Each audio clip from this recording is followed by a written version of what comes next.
আমি তাকে পছন্দ করি। আই লাইক হিম বা আই লাইক হার। যদি ছেলেদের ক্ষেত্রে হয় তাহলে হিম, মেয়েদের জন্য হার। তাহলে আই লাইক হিম বা I like her. I like him বা হার।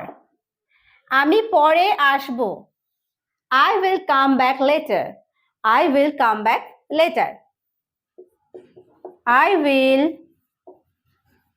come back later.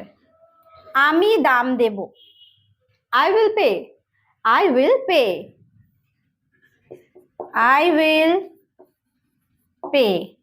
আমি এটা নেব। I will take this. I will take this. I will take